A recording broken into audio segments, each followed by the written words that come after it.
క్షయరహిత జిల్లాగా మార్చేందుకు కలసికట్టుగా కృషి చేద్దామని జిల్లా వైద్య ఆరోగ్య శాఖ అధికారి డాక్టర్ ఎస్ జీవన్ రాణి, క్షయ నియంత్రణాధికారి డాక్టర్ కె రాణి పిలుపునిచ్చారు. స్థానిక డిఎంఎండ్హెచ్ఓ కార్యాలయంలో శనివారం నిర్వహించిన విలేకరుల సమావేశంలో డిఎంఎండ్హెచ్ఓ జీవనరాణి మాట్లాడుతూ టీబీని అంతం చేయగలం అన్న నినాదంతో ఈ నెల 24న ప్రపంచ క్షయ వ్యాధి నివారణ దినోత్సవాన్ని నిర్వహించనున్నట్లు తెలిపారు. దీనిలో భాగంగా టీబీ వ్యాధిపై అవగాహన కల్పించేందుకు పెద్ద ఎత్తున ర్యాలీ నిర్వహిస్తున్నామని చెప్పారు. 2025 నాటికి టీబీ వ్యాధిని పూర్తిగా నిర్మూలించే లక్ష్యంతో పనిచేయడం జరుగుతోందని తెలిపారు. జిల్లాను 10 టీబీ యూనిట్లుగా వివరించి వ్యాధి నిర్మూలనకు వివిధ చర్యలను చేపట్టామని అన్నారు. క్షయ అన్నది అంటువ్యాధి అని, లక్షణాలు ఉన్నవారు కళ్లె పరీక్ష చేసుకుని వ్యాధిని నిర్ధారించుకోవాలని సూచించారు.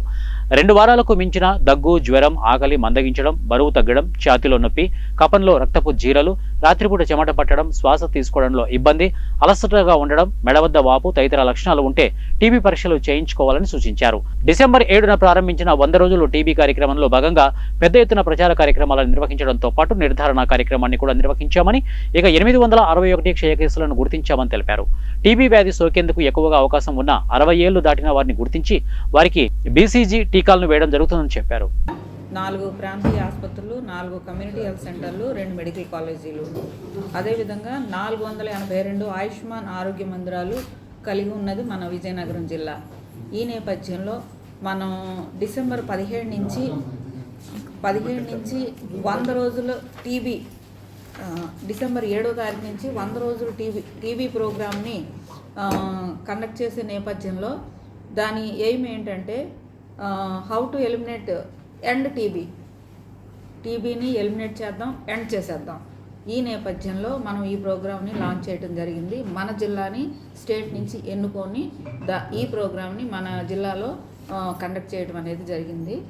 దీని ద్వారా మనం 861 మందికి పాజిటివిటీ అనేది మనం గమనించడం జరిగింది. ఈ నేపథ్యంలో వాళ్ళందరినీ కూడా ట్రీట్మెంట్ పరంగా అలర్ట్ చేసి ట్రీట్మెంట్ అందిస్తూ, పోషకాహార పరంగా కూడా వాళ్ళని అలర్ట్ చేసి వాళ్ళని మన TB control program officer hand over చేసుకుని వాళ్ళకి ఏ విధంగా గైడ్ చేయాలి, వాళ్ళ హెల్త్ స్టేటస్ ఏంటి, ట్రీట్మెంట్ ఏంటి అన్నీ కూడా డెసిషన్ అనేది తీసుకోవడం జరుగుతుంది. అదేవిధంగా ఈ సంవత్సరం మనకి థీమ్ ఏంటంటే ఎస్ వీ కెన్ ఎండ్ టీబీని ఎండ్ చేద్దాం కమిట్మెంట్తో. ఇన్వెస్ట్ అంటే మన యొక్క సర్వీసెస్ని ఫీల్డ్లో ఇన్వెస్ట్ చేసి దాన్ని డెలివరీ చేసి టీబీని ఎండ్ చేసే నేపథ్యంలో ప్రతి ఒక్కరి సహాయ సహకారాలు కావాలి. ఈ నేపథ్యంలో అసలు టీబీని మనం గుర్తించడం ఎలాగనే దానికి మనకి 2 వారాల మించి దగ్గు కానీ, 2 వారాలు మించిన జ్వరం కానీ, ఆకలి మందగించడం, బరువు తగ్గటం, ఛాతీలో నొప్పి, కఫంలో రక్తపు జీరలు, అదేవిధంగా రాత్రిపూట చెమటలు పట్టడం, శ్వాస తీసుకోవటంలో ఇబ్బంది, అలసటగా ఉండటం అదేవిధంగా చేయబడుతున్నాయి. అలాగే వాళ్ళకి ఉచితంగా మందులు కూడా ఇవ్వడం జరుగుతున్నది. కొంతమందికి అయితే 6 మంత్స్కే మనం ట్రీట్మెంట్ ఇస్తాము, కొంతమందికి ఎక్స్టెన్షన్ ఆఫ్ ద టీబీ కూడా ఉంటుంది. వాళ్ళకి 9 మంత్స్ 12 మంత్స్ కూడా ఇవ్వాల్సిన అవసరం కూడా ఉంటుంది. అలాగే మనం వాళ్ళకి 12 నెలలు కూడా ఉచితంగా మందులు కూడా ఇవ్వడం జరుగుతుంది.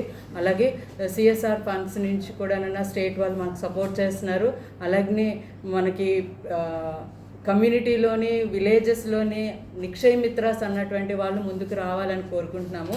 నిక్షయ మిత్రాస్ అంటే టీబీ పేషెంట్స్కి పోషకాహార సపోర్ట్ ఇవ్వనందుకు.